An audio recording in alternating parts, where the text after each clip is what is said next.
Well, hello and good evening, and welcome once again, or should I say in Dutch, and hello and goedenavond, which apparently is what hello and good evening is in Dutch. That was a failed attempt, but I'll go with it anyway. Welcome to another broadcast for the caterhamracer.com Caterham 420R series. This is our esports sort of sim racing championship whilst we're still in lockdown and are waiting for the world of motorsport to get back underway. Now, you might have a bit of a telling that you can see on the screen, also by the fact that I tried to say hello, good evening in Dutch, is that we have gone onto the virtual European continent this tonight's racing. That is because, as you can see, we are at Circuit Park Zandvoort in the Netherlands, but not just any version of Circuit Park Netherlands in Zandvoort, because we are heading onto the brand new F1 layout in terms of the modifications. So you will see the new banked corners, including the new corners at Hugenholtz and also at Arie Luijendijk corner. But apart from that, it's still very much the same tricky and challenging circuit. Very fast with some very technical twisty sections and lots of sweeps and bends, but only one realistic passing opportunity. There are a couple of others where it is possible, but you may have to have some guts about you to make a move or two up the inside. Scott Woodwiss here once again, also joined by my very reliable co-commentator and master of ceremonies on the broadcast. That is Mr. Chris Hutchinson on cameras. Chris, good to be racing on a European circuit in this one. This series mimics the same calendar that we originally had for the 420R series, and so we would have been going to Zandvoort on the Grand Prix circuit, the newly reformatted Grand Prix circuit, in July, but the drivers now get a chance to race it virtually and try and rekindle some of that spirit whilst not being able to go there. They can at least go there virtually in these very quick 420Rs. Yeah, we're on our little summer holidays now, aren't we? So it's a place that really holds great memories for me. This was in my 2018 championship. I had a double win here, so it's somewhere I really like. They've obviously made some changes, and it would have been awesome to go and drive around it with these new changes. But nevertheless, it's great to be here, and a really tricky challenge for everyone. It's such a fast and flowing track, and there's so many the corners that we're looking at now. They're so big and wide and open that actually it's really tricky to pick your line. There's 10 lines you could take, but there's really only a couple that are actually any good. So the circuit itself, talking about it, is 4.259 kilometres or 2.646 miles in length, 14 turns, and the majority of them have been relatively unchanged. But we should talk about the main changes, which are those modifications to effectively 3 corners, one of which is Tarzan. There have been a little bit of modifications to the pit exit. You can see there's an extra barrier on the inside. It's still fairly as banked as it always was. This is one of the new modified corners, Hugenholtz hairpin, where it did have some banking before, but it's now been given a little bit extra to make it a bit faster through there. But then the extra corner, which of course has had the most modifications, we know, is the final corner, the Arie Luijendijk turn, which now has, I believe, more banking than Indianapolis, a steeper bank than Indianapolis, I believe. And so they were testing some very specific Dutch Grand Prix spec, sort of harder tyres to be able to cope with that. For what you've driven of it so far, Chris, with these modifications, how much of a difference do these back corners make compared to the original circuit that you drove 2 years ago? I think the biggest difference is that the car gets actually thrown around in different ways by the different cambers that you're coming on and off of. So actually it can make things, it gets the apex corner speed is higher, but you've got to deal with that instability in the car. It's like coming over the crest of a hill almost. So yeah, you're carrying that extra speed, but you've got to control it.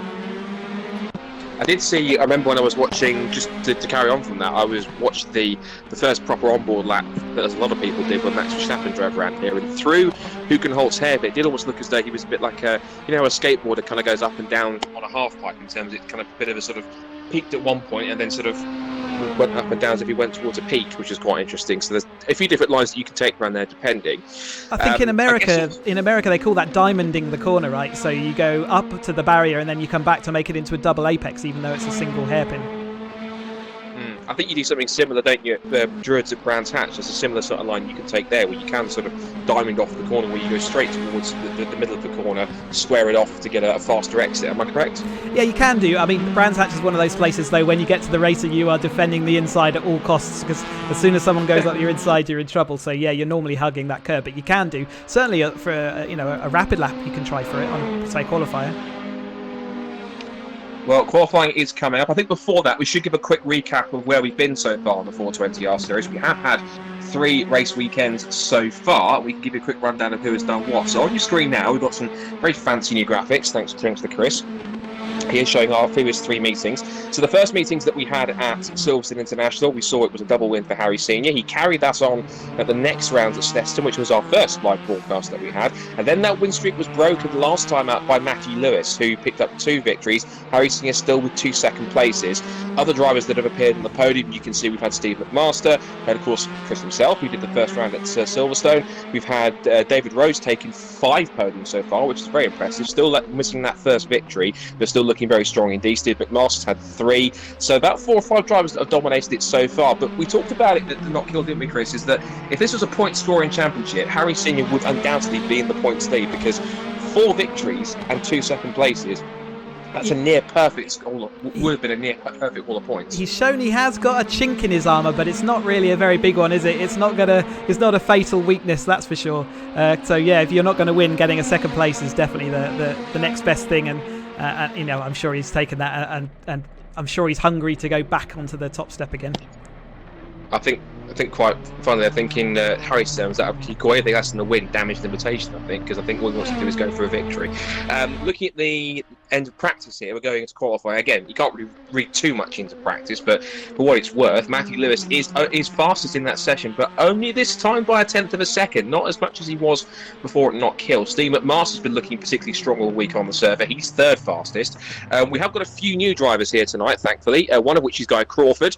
He is a Caterham owner in real life, but he's decided to jump in against some of the regular racers and actually put himself 4th fastest in practice, which is looking pretty good. Only just over 1/4 of a second off the fastest time. Paul Fernhoff is 5th, David Rowe is 6th. Improvement for Mark Bennett, 7th quickest for him. Steve Arnell is 8th. James Murphy's got some work to do, only down in 9th. And James Fowler, who rounds out the top 10.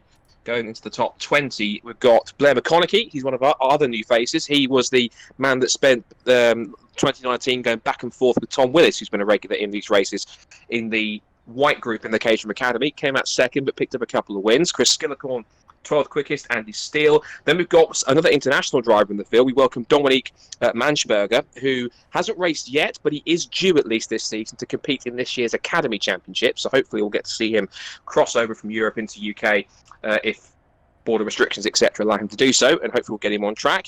Matt Shepherd in the mix, good to see him back, 15th in there. Alan Curtis and Mike Hilton. Darren Holdcroft, who has got both Caterham graduates experience and also 270R experience from last year, is in the mix, as was also Jeff Newman and Tom McEwing. And then the rest of the field outside that, we've got Ben Buckley, who's back once again. Chris Bates as well, who gets to race his very colourful Caterham livery himself rather than other people pinch it. And also we've got Mark Ryder in the mix as well, but he looks to have not set a time yet in practice. So 23 car field tonight. I think it's one of our biggest fields we've had for a while, since we started, I think, Chris. Some new faces in there, and also a few that are getting in there and mixing it up with some of the familiar names that usually regular at the front. So it could be quite an interesting qualifying session as everyone typically piles out at once. Yeah, I mean, you're going to get everyone desperate to go and get that clean lap again. Yeah, and it is great to see these new names come on board. They're obviously going to upset the apple cart a little bit as far as ordering goes.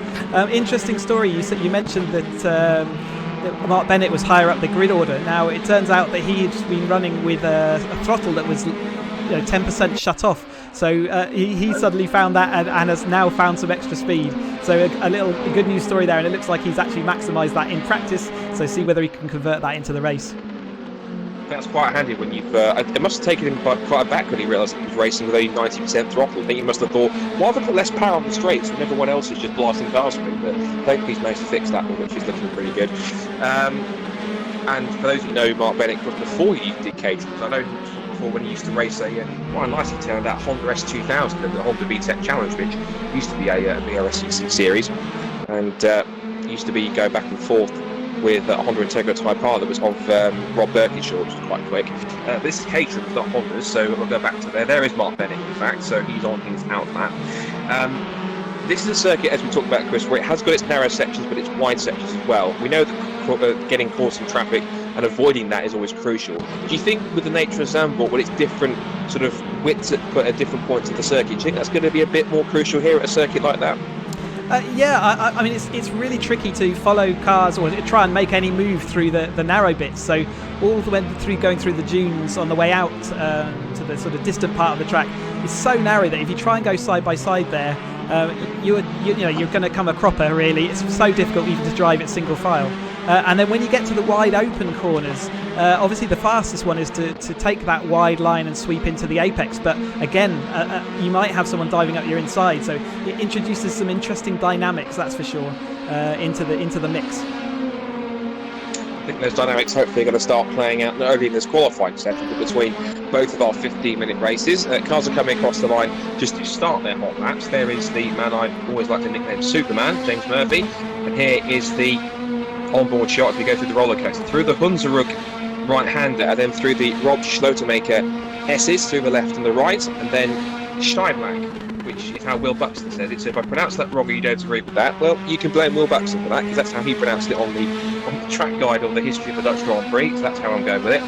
So through Steiblack and then into the right-hander at Marlborough corner, and then this sort of very tight corner at Renault. We were talking about this just before the stream, Chris. It is one of those corners where it's tricky because you have to get the car over to the right-hand side. So it's a corner that technically does have an early apex, but you have to treat it as a late apex as you go in, because you've got to get that car over onto the racing line for the next corner at Vodafone in order to get the best possible run through. So it's a bit of an interesting corner that you have to attack, and I think it's another one where there's at least a couple of different lines that you can take through there. Yeah, absolutely. The important corner there is going out of Vodafone and onto that straight, and it's really easy to run wide there. So yes, you want to drag the car back. So it's almost like it's a ginormous chicane. All the corners kind of feed into one another. That's what I was saying earlier. Trying to pick your line is important, but other people can disrupt by shoving it down the inside. Well, hopefully there'll be not too much disruption for those looking for a race victory tonight. Onto the pit straight now comes James Murphy. First couple of benchmark lap times are coming in to see who's done what. Cross the line goes James Murphy, and he puts in a 53.257 to set the early benchmark. That's the target everyone's got to go for, and incredibly, that looks like a pretty quick lap time off the bat, because both Senior and Lewis and Rowe and Fowler and Shepherd can't beat it. It's only a tenth of a second off for Harry Senior as he goes second fastest on his first flying lap. Lewis is third quickest, and there's a big gap of about 7/10 of a second to David Rowe, who then gets immediately displaced by the now newly reinvigorated and pedal fixed Mark Bennett in fourth place now. David Rowe in fifth now, and he's almost a second off the pole time, with Gavin Crawford doing well on his first evening, sixth and only a second off on his first effort. Then McConaughey's up there as well in seventh. Then it's Matt Shepherd, James Fowler and Manchberger in 11th place. Steve McMaster, who he said was quick all week, has definitely made the most of his first lap and gone third fastest, and Chris Bates has also popped into the top 10. So I have to say, for a first effort and the first one to put the time on the board, talk about a benchmark and a half, no one's beaten it yet, Chris. Yeah, low 53 is an excellent time. There are a couple of tenths left in there to find, compared to sort of pre-qualification and sort of the offline server laps, if you like. But yeah, absolutely great banker, and actually he was ahead of the field, so he's got every opportunity to go and improve that on this next lap as well. I think what was also impressive on that lap as well, Chris, is that he didn't have the benefit of anyone of a toe down the pit straight, either to start the lap or to finish it. So to be able to do that in completely clear air as Paul Fernand explores the grip limits exiting Vodafone, to do that with a completely clear run of both the cars in front of him on either his out lap and his hot lap is equally impressive, because all the cars behind would have at least had some kind of a toe from any of the cars around them, even though, as we said, trying to get space around you is critical. Yeah, it's the eternal balance of, do you want to be running in a pack and get some of that toe, or do you want to go on your own and then not be subject to someone else making a mistake in front of you? And as you've just seen in that last sequence, there's quite a few mistakes happening, so I personally would choose to be out on my own in fresh air. And it's those mistakes that can cost a couple of tenths or so. And we always say, if a lap looks boring, it's usually quick, whereas if it looks flamboyant, it's usually quite slow. And there are exceptions sometimes if you take certain corners in a certain way, but usually if you keep nice and steady and nice and smooth, it's usually quite a quick lap time anyway. Now, second flying laps are coming in. Someone's lost it and off the banking on the exit. That could be a crucial point if some cars get a little too exuberant on the exit on the grass, or drop a wheel over the white line. The second sort of flying laps are coming in as we see one of our other new drivers, being Dominique Manchberger from Germany.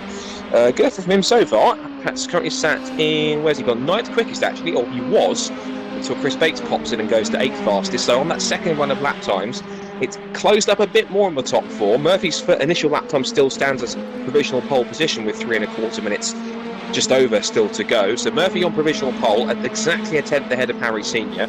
Steve McMaster is third fastest from Matt Lewis. Then there's a couple of about a tenth and a half gap to Mark Bennett in fifth, who looks as though he's very much improved now. He's found 100% of his throttle. David Rowe, sixth fastest now. Gavin Crawford, seventh. And there goes Matt Shepherd, as I'd like to use the term of James Hunt, waltzing in perfect harmony out through. I'm not sure if he'll find it was perfect harmony in his mind, but it certainly looked pretty smart. So, seventh place for Gavin Crawford on his first evening of racing, as is eighth for Chris Bates, Chris Skillicorn ninth, and Berger in 10th. In terms of key names outside the top 10, Chris, I think the two main ones that I'm looking at here are probably Matt Shepherd and Steve Arnell, only 12th and 13th, so they've been quick on other circuits, but maybe not enjoying the new version of Zandvoort so much this time. Yeah, surprised to see Steve Arnell down there. Matt Shepherd has been struggling a little bit getting he's certainly got an exuberant style on the way in, with the back end sort of stepping out on brakes. So I'm not so surprised with Matt Shepherd this time out. We will see the improvement there. Remember last time it was a new simulator and he's still getting to grips with everything, and this is now a new car as well. Just see Paul Fernhoff there jump up to 7th, which is kind of where I was expecting to see him. Just had a small message from Mark Ryder that sadly he's not going to be competing tonight. He's been having one or two frame rate issues, which is a shame, but he would have liked to see him race, but hopefully he can get those sorted out for the next rounds. And as we now watch Steve Arnell, currently at the moment still 13th fastest as the next few lap times have come in, and it looks as though Matthew Lewis, whilst looking at that, has gone to provisionally fastest now with just over a minute and a half to go. He's gone to 1:53.02. Well, it was a 53.1 as I looked up at the timing screen. Steve McMaster, again proving the pace he's shown all week, pumps in a 53.0 to go fastest, a tenth quicker than Lewis, almost a quarter of a second better than James Murphy. Harry Senior down in fourth at the moment, the four-time race winner so far this season. Then it's David Rowe up into fifth position, Mark Bennett sixth, then Paul Fernhoff is up to seventh, and Crawford, Bates and Skillicorn. So Murphy's first lap time was quite a banker to get him up there, but it looks as though now we've had a couple of laps to settle in and find the groove on the baseline setup, particularly in a qualifying scenario. But Master with Lewis flying out there and showing the pace they've promised all week. Yeah, the cream rising to the top is exactly what's happened there. You can see an Arnell on how he's struggling with the rear end, and maybe that's why he's slightly lower down than we might expect. Steve, that's a great lap. I don't know if that's actually the lap record, but it's very, very close, and what a time to pull that one out of the bag. You're not wrong. With less than 45 seconds now of the session to go, anyone that hasn't started the lap now won't get a chance to properly finish it. So out of the final couple of corners, we still watch Steve Arnell. He still sits in 13th place. Just looking at some other drivers outside the top 10. Matt Shepherd in 14th, James Fowler's 15th. Darren Hallcroft, another of our new drivers, down in 19th fastest. 3 seconds off the pace, has got some work to do. Across the line goes Steve Arnell. He's got to try and improve, which he doesn't. He does a 1:54.974, so doesn't quite manage it that time. And that was about roughly half a second off his best lap time. So watching Mark Bennett here, well, this could be crucial because he's got a small tow from the car in front. He's currently in 6th but fastest. He heads down the pit straight out of the Harry Limelight corner. Across the line goes Bennett. Does he improve this time by? The answer is no. He stays in what was 6th position. And the timer hits 0, so anyone that's on a flying lap at the moment is allowed to finish it. Here's Harry Senior going through Shy Black. Now the short sprint towards the right-hander at Marlborough Box. This is Harry Senior, followed by Matthew Lewis, followed by David Rowe. So this is the really fast pack. All will be looking to try and steal Steve McMaster's. Harry's actually made a mistake there. Looks like Harry's probably going to abort that lap, which means that gives easy pickings at least on track for Matthew Lewis. And then David Rowe will at least try and get a tow from Harry unless he moves out of the way. So onto the sprint out of Vodafone Bot, that quick key corner. We were also talking about, just as they come down towards the RDS, how this sequence of corners seems a little more opened out than it was before, so might allow cars to have a slightly faster entry to make use of the naturally banked nature this corner's had for quite a while. Yeah, and it's another corner with a really awkward exit where the cambers in the road sort of throw the car just out. Just as you need the grip, it sort of takes it away from you. So we're seeing Matthew Lewis coming out the final bend, then round the banking. It's obviously a pregnant pause while he wait for the line to come up. But is he going to? Oh, he's diving for the pit, so I'm guessing he wasn't an improvement. What about David Rowe? What can he do? He doesn't improve, or he does improve his time, but he doesn't actually improve his position. I thought for a moment that he was going to hug to the inside line to get the shortest run to the checkered flag to finish his lap time, but Matthew decided that the time is not quick enough. His data must be showing them that he was actually down in the sectors. See now, Mark Bennett is on his final flying lap at the moment. Again, still 6th fastest, but let's see if he either aborts it or finishes it if he feels as though he's on a good one. So car 44, in fact, looks like he won't get a chance because we're already transitioning to the race session. And so here is how it looks for the first of 2 15-minute races tonight. So Steve McMaster, I believe, correct me if I'm wrong, Chris, but I believe that is his first pole position. So well done to Steve Hill picking up pole for race number 1. And he will start alongside double race winner from Knockhill last time, Matthew Lewis. James Murphy, the man they call Superman. Can he pull off a super start to get to the lead and maybe get his first victory? He is fast, but maybe a little bit too over-exuberant and excitable. So if he can control that, maybe his first win could come tonight. Harry Senior, who's been a 4-time race winner, will start on the second row. David Rowe, who's been on the podium at least 4 or 5 times, he will want to get himself a good result in 5th position. Mark Bennett improving in 6th. Paul Ferdinand starts 7th. Then Guy Crawford on his debut tonight, fastest of the new drivers tonight, which is looking good. Chris Bates right behind him in 9th, and Chris Skillicorn in 10th. And then quickly running down the rest of the top 10, we've got Blair McConaughey in 11th, Dominique Manchin 12th, Steve Arnell disappointed with 13th on the grid, but he starts alongside Matt Shepherd, who is equally off the pace compared to last time out. James Fowler is 15th quickest, alongside Andy Steele on row 8. Then it's Mike Hilton and Alan Curtis, Jeff Newman and Darren Holdcroft. And then the last couple of spots on the grid are Tom McEwing and Ben Buckley. And as we said just now, sadly no Mark Riley. He's been having frame rate issues, so unfortunately he will not be starting in either race, but fingers crossed he will be around for the next rounds. Now, I think more than ever at this circuit, because it's quite a long run and quite a banked first corner, turn 1 down here and the sprint down towards it is going to be very crucial, because whoever can get the whole shot here, there are arguably 2 different lines you can take, round the outside or plug in the inside line, obviously. But I think in this first corner, particularly when cars can go side by side rather easier than most corners at the start and in first laps, this could be critical depending on who can get down there first, and crucially who can get to the apex first if they haven't got someone alongside them. Yeah, I think you'll not only find 2 lines, I think you'll find that they'll invent about, there's 23 people on this grid, so I imagine they'll find 23 lines through that first bend. And actually, the entry is actually easier than the exit. Therefore, they will get funneled down and watch for some problems, because it narrows down on the exit and there's kind of a curb that will upset the car. So even if they make it through the first bit, they've still got the second bit to do. Fingers crossed they'll have a good old race, and we'll see some good racing rather than a catastrophe. What's your money on?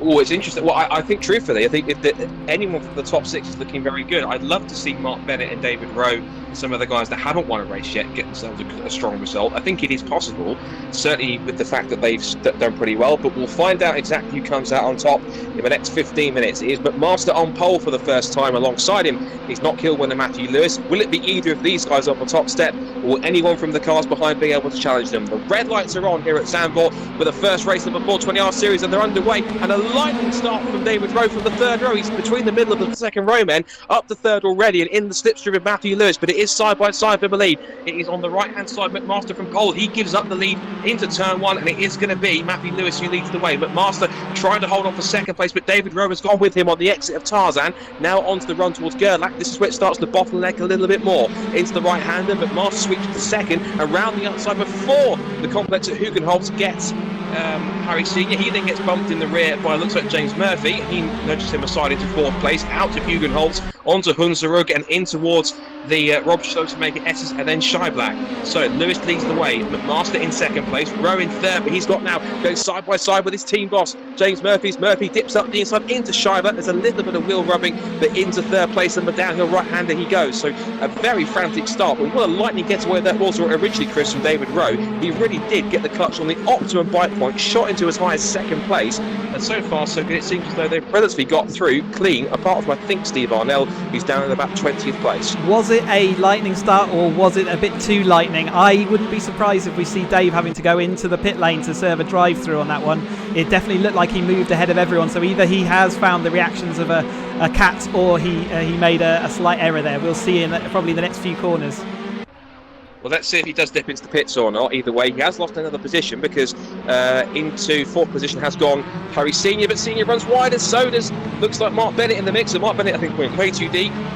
As a result of that, he's now spinning around, and all the promise from 6th position on the grid is now gone spinning away down to about 11th place. That's a real shame for Mark Bennett. He was looking so good from 6th on the grid. So Matthew Lewis leads the way. McMaster in 2nd place. Then James Murphy is up to 3rd. David Rowe is 4th. And Gavin Crawford, who's been a bit of a silent assassin up through the field, he's up to 5th position already. So an amazing start for Gavin. Chris Skillicorn's up to 6th. Harry Senior's down to 7th. That's telling how eventful his first lap's been. Blair McConaughey in 8th. 9th place for Paul Furderhuff and 10th for Dominique Berger, and behind for 11th they're going side by side, as that's now that looks to be Blair McConaughey going side by side with Chris Skillicorn by the looks of it, and behind him they were side by side for 9th and 10th, so Chris Bates has got past Paul Furderhuff.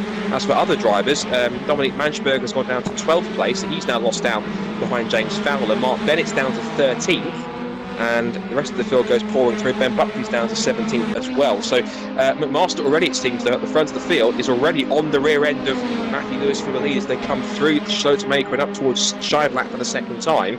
So Lewis is in the lead, but it looks as though pace-wise that he's got at least one car that can go with him and possibly challenge for the lead in the early laps. And Steve is a wily old fox. I think he will be just waiting there, knowing that they've got the gap of 1.6 back to James Murphy. So why not make good on that while you can? We didn't see David Rowe go into the pits that time, so maybe he did have a good start, but he does have another couple of laps to serve that drive-through. So maybe he's aiming to get a bit further up the field before he does it. Well, let's wait and see. If he doesn't come in by the end of lap 3 or at least lap 4, we'll know that it was legitimately blinding start away from the line. So, nonetheless, whilst we wait for confirmation of that, we continue to watch the leaders into the Audi S for the second time. McMaster in the white and red car in the lead, and the all-orange car with the black roll bar. That is Steve McMaster in 2nd place. He's been fast all week in on the server, fast in practice, quickest in qualifying to get on pole position, and now we ride on board with Steve. The two front row men battling for the lead at the front, and they've now got, McMaster has a 9/10 of a second gap now to James Murphy in 3rd, David Rowe and Gavin Crawford. But Harry Senior, though, Chris, down in 6th position. I think he may have been a little bit rattled on those first couple of laps, so just taking a little bit of time here to settle back into a rhythm here and keep up with the cars in front. He's not as dominant as he was early in the season, particularly in this weekend so far. He took a nudge going through the second hairpin, and I think but James Murphy just nudged him a little bit wide. That sent him outside the train just at that crucial point, and he lost at least 2 or 3 spaces for that. So he's on the recovery trail as best he can, currently running in 6th. We're just seeing Paul Furderhuff going side by side again with Chris Bates for the second time, and then many laps into Tarzan. And now they're coming under threat from last year's Academy White Group vice champion, a small Blair McConaughey. There's a small lock up there from Paul Furderhuff as they head out of the bank Hugenholtz corner. And now up through Hunzerug over the crest, and then they come towards this fast left-right section here. We're on board with Blair McConaughey. A great shot to see the drivers smoothly working the wheel through the Rob Schlotermaker S's and then into Scheiblack, this daring right-hander that goes downhill, very fast corner as they head up towards the right-hander at Marlborough. It's quite a quick but sharp apex here as they come through. You clip over the curb, and then this multi-line corner into Renault, and taking the inside line is going to be Paul Furderhuff as he makes the dive for Chris Bates, but Chris says, I saw that coming a million miles off, but you might not have seen Blair McConaughey bumping him in the rear like that, and around goes Blair, clouts the barrier, he gets back going again, but I think a little bit too ambitious. I don't think he realised that Bates was going to possibly back off at the last minute trying to make that pass in Paul Furderhuff, Chris, and as a result of that, he's the one that's lost out and down to 11th place. Yeah, different lines, different opinions on how fast you should be going at different points of the track, so quite a common thing that, to be honest. Obviously if you're going down the tight or have someone up your inside, you must then let them get out your way so you can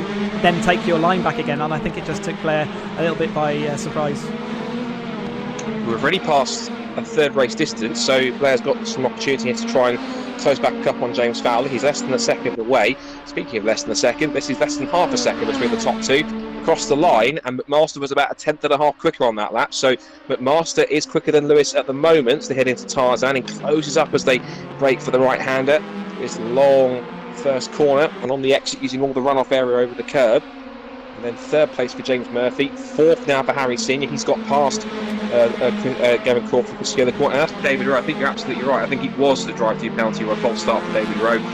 He's in the pit lane, but I imagine either he's in the pit lane with an issue or he's dropped down to 21st, and it's quite a long pit lane. Either way, he's down to 20. Oh, he stopped. So David Rowe with more than just, if it was a drive-through, more than an issue. So unfortunately, what looked like initially a promising start, Chris, has seemed to come for nothing. Whether it is a penalty or not, it hasn't come up on the screen. But sadly, David Rowe's race, what looked promising at the beginning, has come to nothing, unfortunately. Yeah, what a shame. Again, he's going to have to do it all again, fighting back through the field. These are all little mistakes. It's so easy to make, obviously, in the heat of the moment. And yeah, I'm sure he'll learn from that lesson.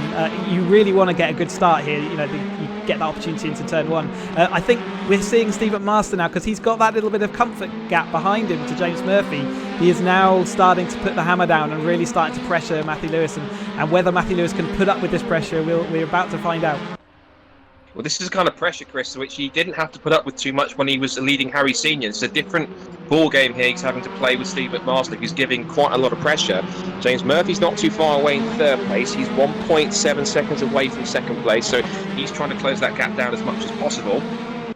But as they come up towards the Kumo corner and then towards the Ari Lindijk curve, which is the long banked corner, one of the newly remodelled corners, which has more banking, or at least steeper banking than Indianapolis, which is quite incredible. It means you get quite a slingshot out of that last corner with plenty of straight line speed on the run down towards Tarzan. It means you approach it faster than ever before.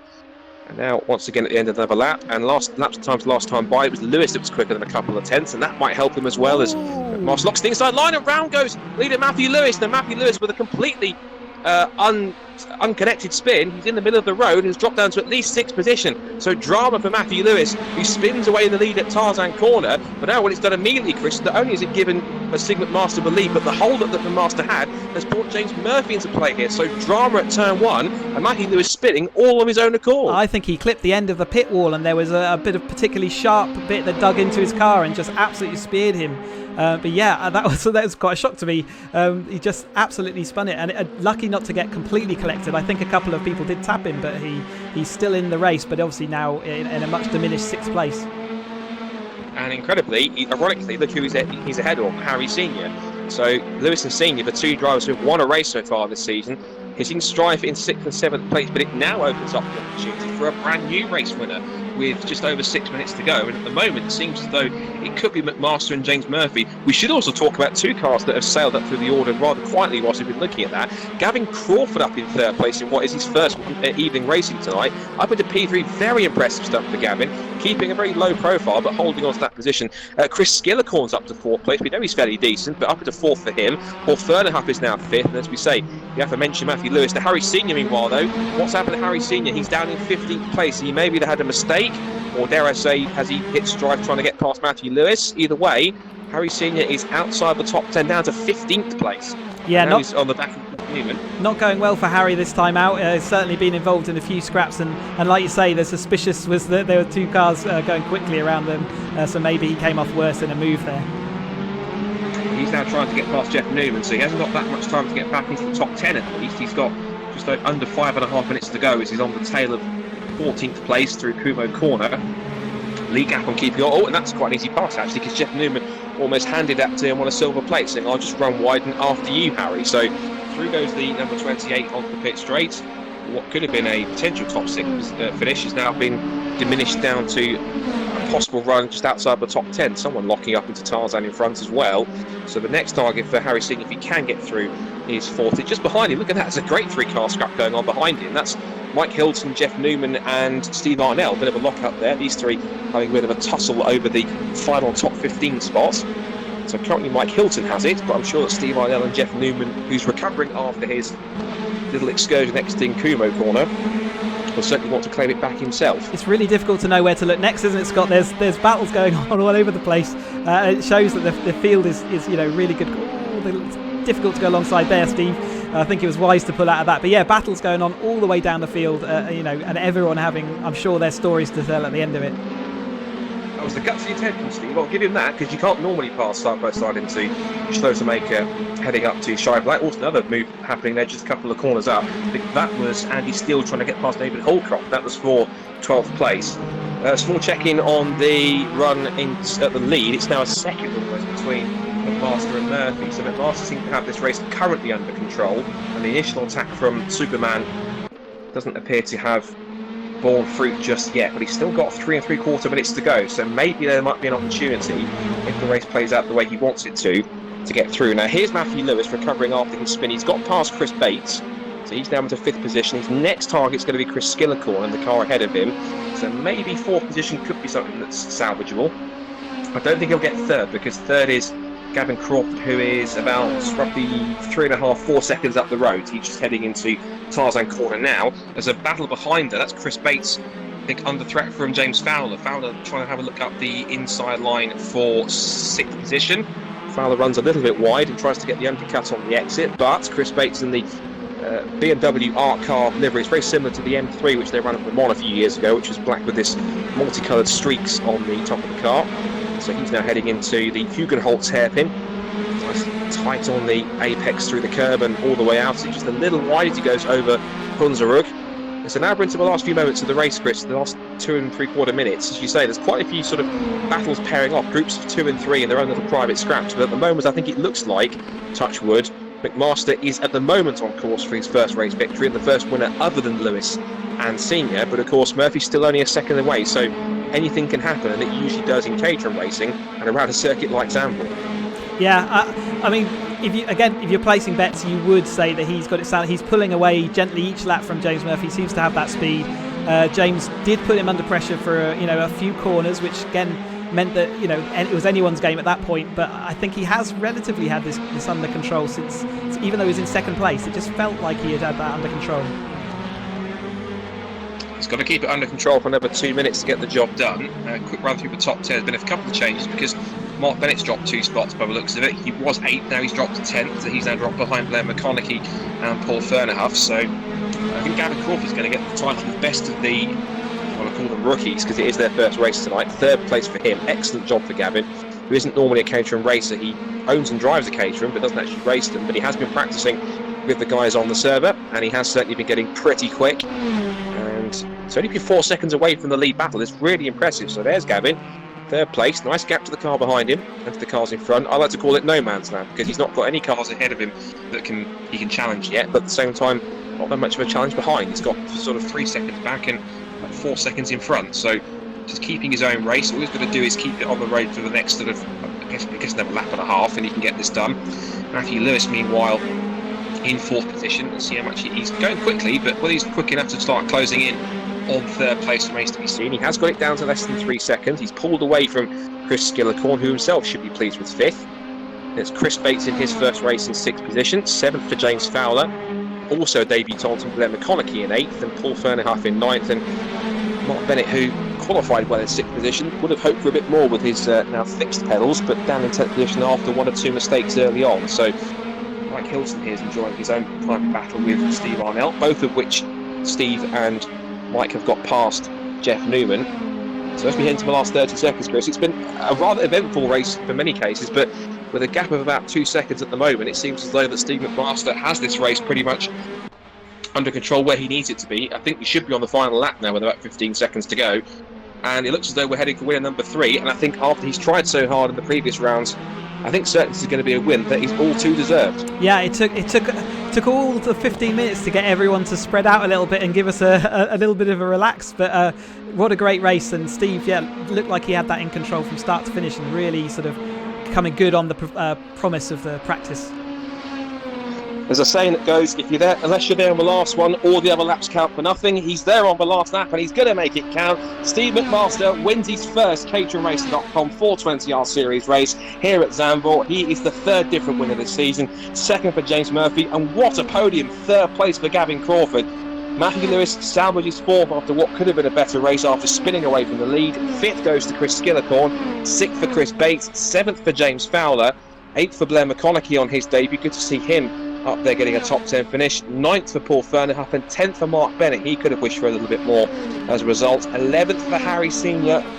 Well, that could have been better. He started back on the 3rd row of the grid. He really could have had a couple of better results, but unfortunately 1 or 2 incidents pushed him down the order, and he has to salvage 11th. 12th for Tom McEwing, 13th for Andy Steele, then Arnell, Hilton, Newman, Matt Shepherd down in 17th. He'll be disappointed too.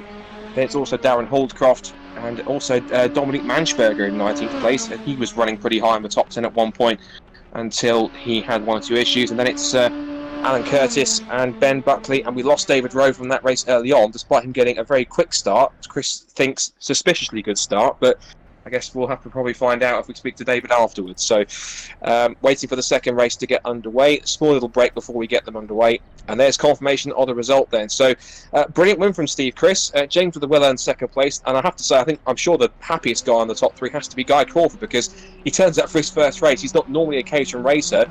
Takes it to all the other guys who've been racing for the last few weeks, and he picks up third place. I mean, what a debut for Gavin on his Guy Crawford, sorry, not Gavin. Guy Crawford on his first appearance. Yeah, rock solid, wasn't it? He just put the laps in on practice, showed that he had some speed, and kept his head when everyone was losing around. So, quick confirmation of the results. As we say, McMaster, Murphy, and Crawford are the ones that kept their heads. Matthew Lewis didn't quite keep his, but managed to get back fourth. Chris Skillicorn rounds out the top five. Again, Chris Bates, we should mention, of course, his first evening racing, and picks up sixth. Then James Fowler in seventh place from Blair McConaughey, Paul Fernerhuff, and Mark Bennett. Remember, the grid is set by the result of race number one, which means that wherever you finish in race one is where you'll start for race two. So Harry Senior will start back in 11th place, Tom McEwen 12th, then Andy Steele and Steve Arnell, Mike Hilton and Jeff Newman. It's Matt Shepherd and Darren Hallcroft. Dominique Manchberger we want to watch out for back in 19th, but considering that he was a top 10 runner at one point and did well in qualifying, he might be someone to see work his way up through the pack if he can keep out of trouble in the early laps. Alan Curtis will start 20th, and then at the back of the grid in row 11 is going to be Ben Buckley and David Rowe. And this is very much deja vu, Chris, from Anglesey in the Academy that we saw back on Monday, where David had a promising start to the race, then had an issue. In Anglesey, it was getting contact with a car in the early on the second lap exiting turn one. This time it was some kind of an issue that we're not sure about, whether it was related to a potential jump start. We'll have to find out from David afterwards. But now he's got to do it all over again. He's going to come from the back of the field and pick his way through. Never before, in many cases, is a start, particularly a circuit here, with this such a packed field of 22 cars, going to be crucial. Because, again, like with the other cars towards the back, if he can keep out of trouble in the early laps and make up as many positions as possible, there's a great chance he could secure at least a good top 10 finish if results go his way. Yeah, this is his view up the field. You can see how far away he is from that start line. It's an incredible job he's going to have to do to make any impression, even on the top 10, I'd say. But he does get his own little bank of lights, as does everyone on the screen, waiting for the race to go. The same bank of lights that we see on the screen. So, front row, Steve McMaster is on pole once again, but he has got James Murphy alongside him for company. Is it going to be 2 from 2? We haven't had a weekend so far in the 420Rs where we've had two different winners on the same race meeting. We had, of course, in the first two rounds, it was doubles for Harry Senior, then it was a double for Matthew Lewis. Is McMaster going to join that club, or is Mark James Murphy going to pick up his first victory and split honours between the two drivers? What about Guy Crawford, third place? Could he even surprise? Dare I say, could he even win this second race if things work out his way?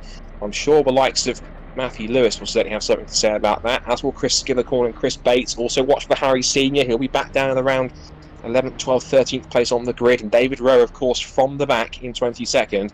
He's got some work to do to work his way through. It is 11 rows of 420Rs on a virtually sunny afternoon at the Circuit Park Zandvoort. This is the brand new Grand Prix layout, which we're using here with the newly banked corners. And let's see if it produces a different winner this time by. The red lights are about to come on for the second caterhamracer.com Caterham 420R series race. McMaster on pole on the right, Murphy on the second on the left. Here we go. Right, red lights are coming up. They go out now.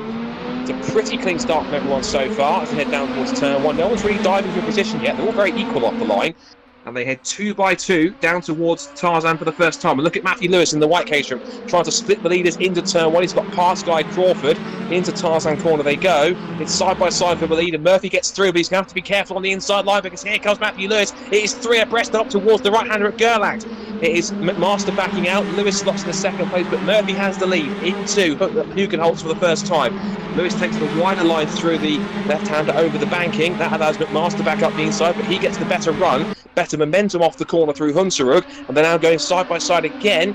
McMaster once more for the second time in as many corners backs out of a move from Matthew Lewis, nose to tail through the Rob Schlotermaker S's up towards Scheiblack, and it is Murphy who leads the way. So a very electric start, going 3 wide at one point, Chris. They've all kept it relatively clean so far. And also one thing we need to work out is David Rowe up to 15th place already. So a cracking start again from David, with the top 3 trying to run away already. Very eventful, but so far, Chris, quite clean. Was that McMaster taking the kind of backing away from those moves because he's got more to lose? Certainly he knows the adage that you've got to finish, to finish first, you've got to first finish. They looked like they sort of had a nibble, and he let them go. You can see at the moment, though, everything is still very much up for grabs as the train is in full effect behind.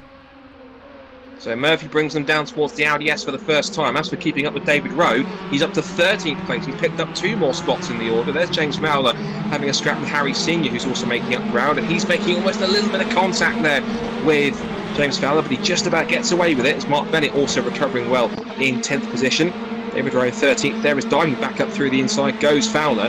Next, that's past Chris Skillicorn up to 7th place. Now, is Harry Senior going to go with him? No, Chris Skillicorn's got anything to say about it. He's going back up the inside, and they are side by side with the banking, and here comes Senior with the slingshot. He's got the slipstream, he's banging wheels with Chris Skillicorn as he gets into the draft for James Fowler. He's pushing him down the straight, typical Caterham fashion. 8 wheels 420R down towards Tarzan rather than 2 420Rs. Oh, and into turn 1. Skillicorn misjudges braking, had to take a double take at the apex, and he shoves Fowler out wide.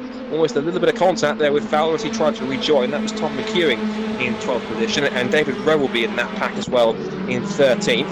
But at the end of lap 1, it is Matt Lewis who leads the way. James Murphy in 2nd place, Steve McMaster in 3rd, Guy Crawford is 4th and Chris Bates, then Blair McConaughey, Harry Senior, Mark Bennett up to 8th.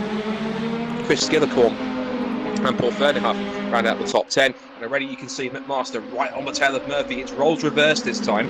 It was Murphy doing the chasing of McMaster in the bid for the lead. Now it's McMaster chasing Murphy for 2nd place, but crucially Matthew Lewis, Chris, is into the lead now, and is he going to try and run away here like he did at Knock Hill?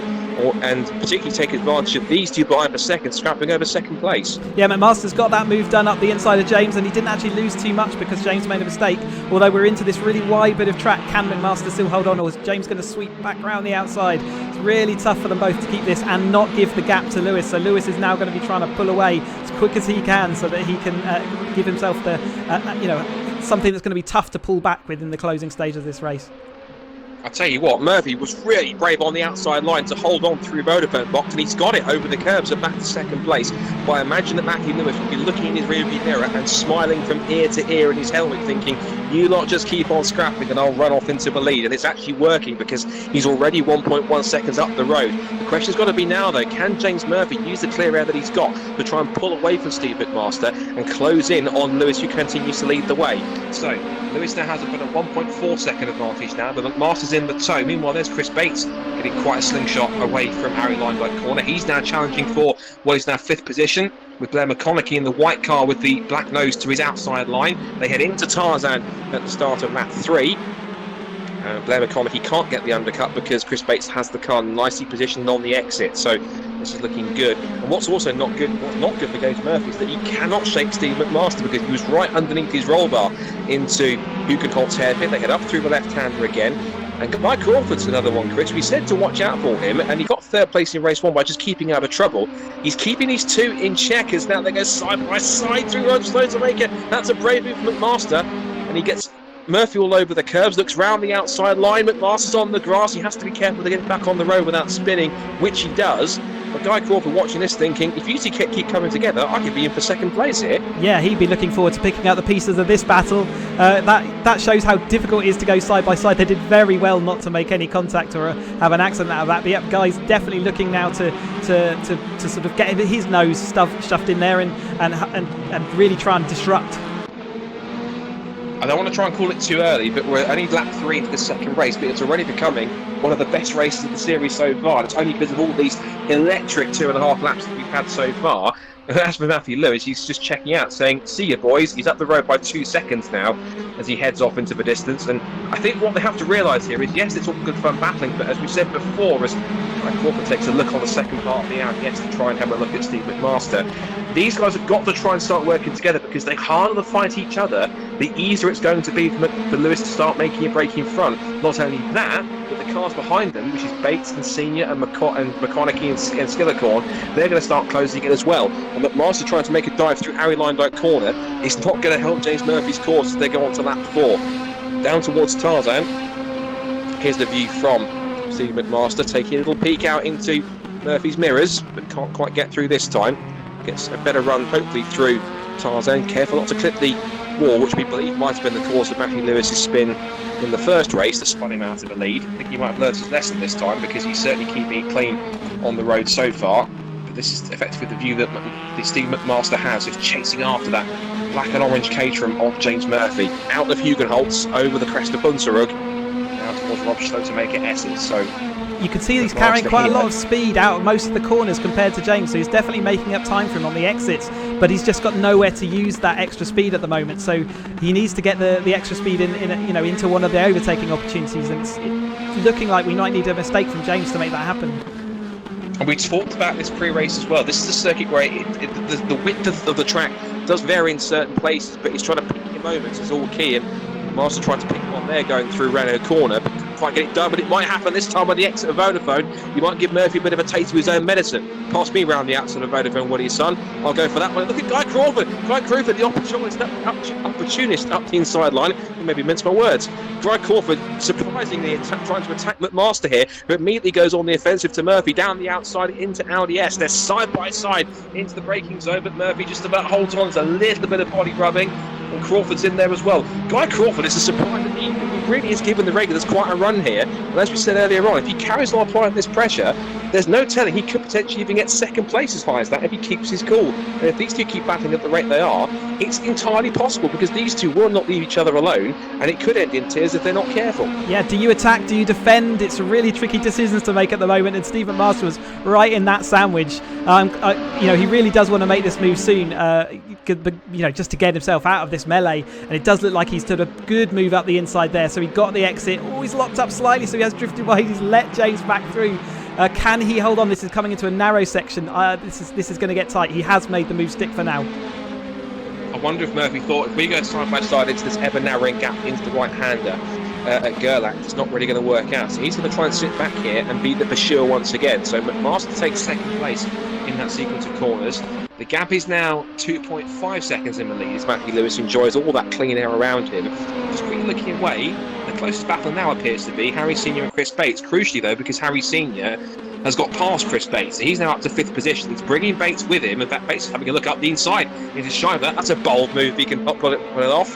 Looking up the inside line. He's really giving Harry Senior a great race here on the exit. On the sprint towards the right-hander at Marlborough box. He's up the inside. He locks up an inside front, but he's got through just. He gets very sideways on the exit. Senior backs off. And then one of the rather more unorthodox ways of passing there, Chris. Senior has he doesn't let him through, but Bates gets through on the inside into 5th position, but Harry's not done too much just yet. As they head into the complex here, they've also got Blair McConaughey and Chris Skillicorn, and behind them, and they're in 9th position, David Rowe from the back of the grid, 22nd on the last on the field, up to 9th place into the top 10. He's still got 5 3/4 minutes, and if he keeps on going, as these two still won't leave each other alone, if these four get together, he'd be in the top 5 in this race.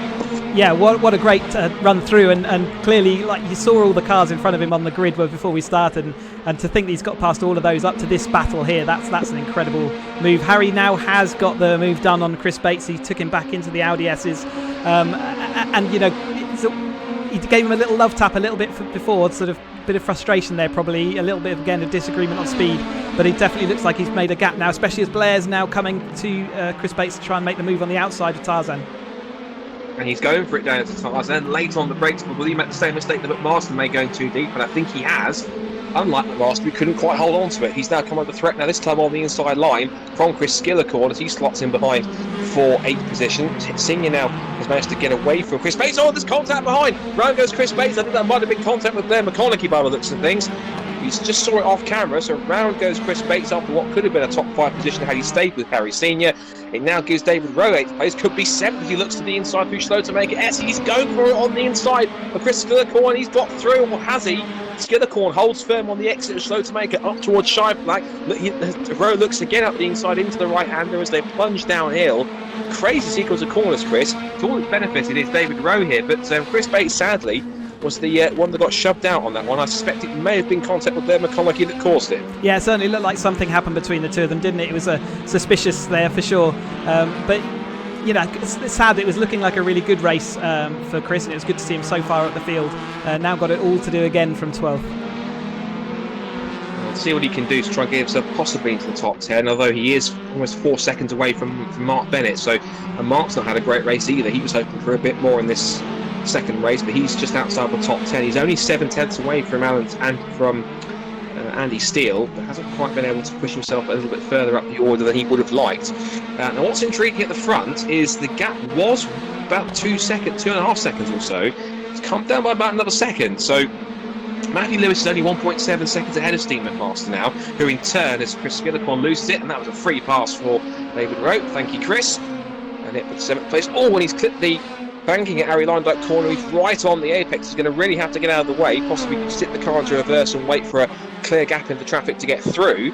But now David Rowe has got a clear run at Blair McConaughey, who holds on to 6th position. I think 6th might be as high as he goes, David Rowe, as Harry Senior is already now 2.5 seconds clear of McConaughey in front of him. So I was looking at the lead gap, and Matthew Lewis has lost about a second or so. So McMaster, we know he's quick around here, but I think for the first time, is there a car that can actually get on the back of Matthew Lewis as he did in race 1? And the answer is yes, because Skillicorn is using all the track and a bit more. So Steve McMaster's closing in, and he's certainly trying to make the most of the pace advantage that he apparently has. So the gap was 2.5, it's now down to 1.5. There's not long left in the race, probably another, I think, on the penultimate lap right now. Unless Lewis makes a mistake, Chris, it's going to be a tall order for McMaster to win this second race, but he'll give it a red hot go to the checkered flag. You can bet he'll be sweating a little bit here. He can definitely see that gap coming down, and I bet you he's trying extremely hard not to let that happen. We have seen the extra speed that McMaster's had all race weekend so far, so it's 2 minutes to go. It maybe is too much of an ask, but you know, it'd be certainly interesting to see whether he can. He's certainly going for it, trying to close in under braking for the Audi. Yes, hops over the curb. He's put back another 10th or so. Meanwhile, in the scrap for 6th, here's David Rowe just on the tail of Blair McConaughey, so he has brought that gap in over the course of a lap. And now through the right and then the ever opening left-hander towards the last 2 corners. And they are going to start the last lap of the race when they come across this time by. So one more time around the newly remodelled Zandvoort Grand Prix circuit on board with David Rowe. This is the view that he's got. Now, if he can get a good slingshot out of Harry Lyndike corner through the banking, there's every chance he could potentially go for a run in the slipstream of Blair McConaughey. Bit of a nasty bump exiting that last corner. McConaughey knows exactly what Rowe's after. He goes straight to the inside line to defend the position, but Rowe is wise to it. He stays in the slipstream all the way down towards Tarzan and takes a late dive into the apex of the corner. McConaughey may have opened the door too late. He gets sideways and through goes David Rowe. McConaughey was very lucky not to collect Rowe there, and likewise Rowe to avoid contact. So it seems to be as though that almost David Rowe's playing a bit of a Moses, what I was looking for, Moses role here. Every car comes up behind, they just move out of the way like a parting of the Red Sea. He's just getting out of the way and just throw up into the position he goes. Hey, it's a great skill to have, and one that every driver wants to have in their skill set. So yeah, brilliant for them. Again, the gap was coming down, but we've just seen it extend just very slightly again. So with only 46 seconds to go, I'm not sure whether this is going to be the last lap. It's going to be pretty tight, I'd say, but it might well be the last lap. Well, whether it is or it isn't, Matthew Lewis is at least going to make sure that we do get 2 different race winners on one evening, because we said at the start of the second race, Matthew Lewis has won both races at Knock Hill on the same evening. But the first time we're going to have split winners by the looks of it, unless, touch wood, something happens to Matthew Lewis, which he did at the first corner when McMaster was right behind him, but that was all Matthew Lewis is doing rather than McMaster's fault. We've got 7 seconds to go, so it is the last lap of the race. So Matthew Lewis once again proving that with the practice he's put in, that he's quite formidable. He was quick on a tight and twisty circuit, but a very short track like Knock Hill. And despite his mishap in race 1, he's managed to try and put that right as he heads through the Harry Lyndike banking for the last time. We are going to get 2 different winners on an evening, but it will be his 3rd win of the 420R series. Matthew Lewis puts race 1 right, and he wins race 2 ahead of Steve McMaster in 2nd place, Murphy on the podium in 3rd, Guy Crawford another impressive drive to keep out of trouble in 4th, and Harry Senior a better result this time, but not how he would have hoped in 5th position. David Rowe though for the back of the grid to 6th. What a drive, well done. 7th place for Blair McConaughey, 8th for James Fowler, 9th for Mark Bennett, who does get into the top 10, and likewise likewise for Andy Steele. Chris Bates will recover to 11th. He only got past one car there. He was under pressure from Matt Shepherd at the end. Pulls out at the last minute, and it's going to be Bates just ahead of Shepherd. Then it's going to be Fernerhuff, McEwing, and Alan Curtis.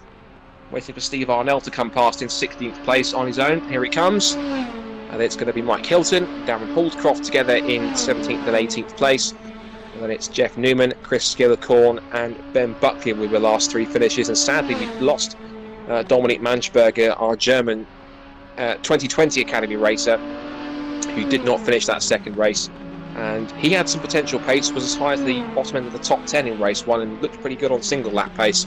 Just couldn't replicate it in the race and had a little bit of bad luck in the end. So, two exciting races, two different winners, but here's the result from race number 2. So Matthew Lewis picks up his third win of the series and his first win of the evening, making different winners in different races for the first time in this series. Steve McMaster in second, James Murphy in third. Guy Crawford picks up another excellent result in fourth on his debut evening. Fifth place goes to Harry Senior. David Rowe with that incredible drive from 22nd to 6th.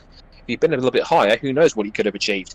Blair McConaughey 7th, James Fowler 8th, Mark Bennett with his improved pedal setup now up to 9th, but he feels possibly he could have done a bit more, and Andy Steele in 10th position. And then quickly from 11th to 20th, it's going to be Chris Bates, Matt Shepherd, Paul Fernerhuff, Tom McEwing, Alan Curtis, Steve Arnell, Mike Hilton, Darren Holdcroft, Jeff Newman, Chris Skillercorn. And then the last two cars are going to be, before the screen fades out, Ben Buckley, and of course we lost Dominique Manchberger as well.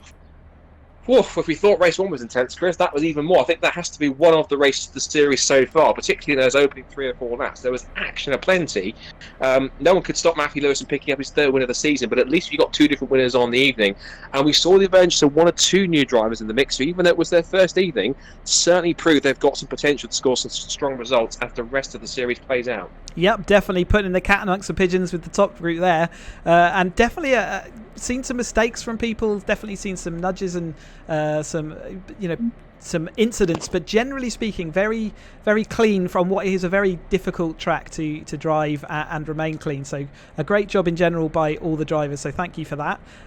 And some really good battles. We again saw David in race 1, David fighting with James Murphy. That seems to be a constant, that they just sort of just absolutely on the same bit of track.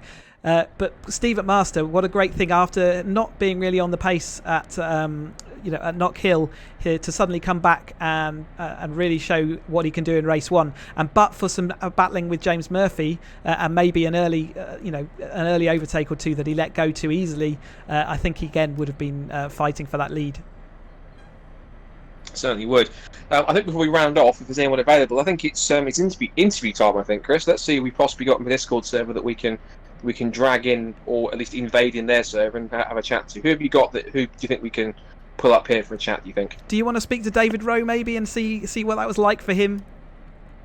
Yeah, let's have a chat with David, because he had a bit of an eventful evening up and down the order with his good start and his run back up to 5th. Let's see if we can get him and have a chat. Hi, David. Hello there. Hello, David. You've had to say your evening's been eventful is quite an understatement. Yes, the jump start in race 1 was not ideal, and then obviously starting from the back of race 2 was pretty difficult going. That's two races of their own now, but you've certainly made a habit of being able to pick your way through pretty quickly. That was a hell of a drive from 22nd up to 5th.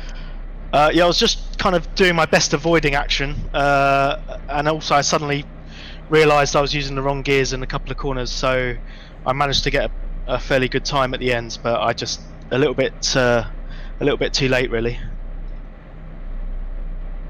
Chris, any questions for David? No, I called it that you'd got too good a start, so unfortunately you didn't get away with that one. The stewards were watching you. Chris, I'm going to appeal that, if that's all right. I want to take another look at it. You can take a look at it on the stream afterwards on YouTube when we put up the videos. Yeah, we were joking when you had cars sort of moving out of your way. You were like the Caterham version of Moses that part in the Red Sea. Every time you got near a car in front, they seemed to move out of the way and kind of give you a free position. Did it kind of feel like that at times?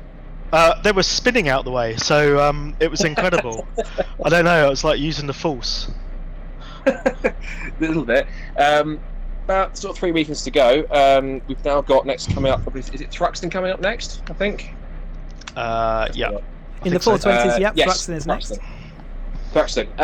How are you feeling about Thruxton? Of course, DPR, of course, have been there in real life in 420Rs. How much it's a very now is with Rocky and standard wise, it is the fastest circuit in the country. How much are you looking forward to it, given that the fast nature is going to give quite a lot of hopefully close pack racing, particularly between some of the front runners? Are you looking forward to that?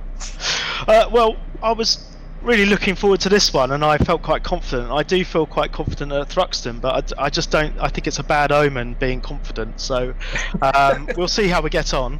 But it's quite in a 420R. It's quite technical because there's a lot of little lifts, and obviously there's only one heavy braking zone. But it is quite technical, and I've done a few laps around there on the sim so far. So see how we get on. So you need to be not as optimistic for Thruxton. You should win both races by that logic, then. Yeah, I guess so. But no, I'm just enjoying it, and I think everyone's enjoying it here tonight. So that's the main thing. We're all trying to get our fix before the tracks reopen for real. Well, we know testing is getting underway very shortly. The MSV is starting to have some of their tracks up, so that's hopeful. But yeah, regardless of the mishaps that you had, some good driving out there tonight to particularly from the back of the grid to fifth. So good stuff. Go get practicing, and we'll see you at Thruxton next week. Thank you, Scott. Cheers. I'm wondering whether we can have a word with Jeff Newman. I'll see whether we can grab him in. Obviously, he had such a good race this evening. Maybe it'd be good to hear from his point of view. Jeff, I don't know if you can hear us and you've got your voice activated. Yeah, far away. Good stuff. Did you want to lead, Chris? I think you had 1 or 2 questions for Jeff. Yeah, just honestly, what a first night on the server. It was a great performance, and how was that for you? Well, watching from the back of the grid, it was fantastic to see all of the action and then avoid it and then get caught up in it afterwards. So good fun all round, thank you. Yeah, good. And are you going to be joining us again? And are you coming along for Thruxton? If you'll let me back, it will be a pleasure to watch from the back again. Yeah, and really enjoying the action. And most importantly, just learning just how to keep up with these guys is something. They're just incredibly quick. So just trying to watch their lines, being patient and so forth, and going into the academy this year. So hopefully some of this will pay dividends when it comes to going on the track. It's all the same psychology. It's driver versus driver, knowing how to manoeuvre them. So I'm sure that will all come in handy. And certainly learning it in the sim is a cheaper way than learning it out on track. Yeah, a hell of a lot cheaper. I don't have any invoices from Dave just yet, but I'm sure I'll get some soon. But yeah, I hate to think how many front ends I would have needed, given the number of people that I've nerfed or have gone into the back of me. So yeah, it's and that's the great thing about sim racing is you make the investment. And okay, you can make some swanky upgrades if you want, maybe get some carbon parts. But if you don't want to, it's pretty cheap to get involved. So it's been fantastic. Thanks for your hard work on it. Great to have you on board, and thanks very much. And we'll see you at the next one. Pleasure. See you soon. There you go. That's Good nice. stuff. Thanks, Jeff. Anyone else, or are we possibly all done and dusted for the evening, do you think? I think we'll call it at that point, Scott. Good stuff. Excellent. So that is racing done for this evening here at Zandvoort. Let's give you a quick insight as to what's coming up next week then. And if you enjoyed Zandvoort, we're not leaving just yet. Let's see our more fancy graphics here, courtesy of Mr. Hutchinson. Because if you enjoyed the action from Zandvoort, it's the Academy cars' turn to race on Monday, same time at 8:30 British summertime at Zandvoort, May the 18th. As we mentioned, for the 420Rs, this time next week, they will be heading up to the high-speed and very fast and very exhilarating Thruxton circuit in Hampshire, at least the virtual representation. That will be on May 22nd. I have a feeling there was a tool that I managed to link to the drivers in Discord called it was Brake Trainer, where you get to kind of a bit of a guidance to where you need to brake. I suspect they'll need that when they get towards the club chicane, trying to pick their braking points, because I imagine there's going to be lots of braking duels, particularly into that final chicane. It could get quite chaotic, particularly also down towards Campbell Cobb and Seagrave. So 2 excellent tracks, 2 excellent series once again back in action. If you want more information, head to caterhamracer.com. Be sure to also like the page on Facebook and also subscribe to this YouTube channel, where hit the bell icon, because you'll then get notified when the next live stream goes up, which will be on Monday. Final thoughts, Chris. 2 exhilarating races here at Zandvoort. Lots of great racing, lots of brilliant action. A little bit more maybe than we anticipated, but certainly lots of worthy talking points to take into the next rounds. Yeah, I really enjoyed that tonight, actually. I thought that the racing was excellent, and there was definitely a story for every single lap of those 2 races, which, that's really good to see. Can't disagree with that. So from myself, Scott Woodwiss, and from Chris Hutchinson, and everyone taking part in the series, thank you so much for watching.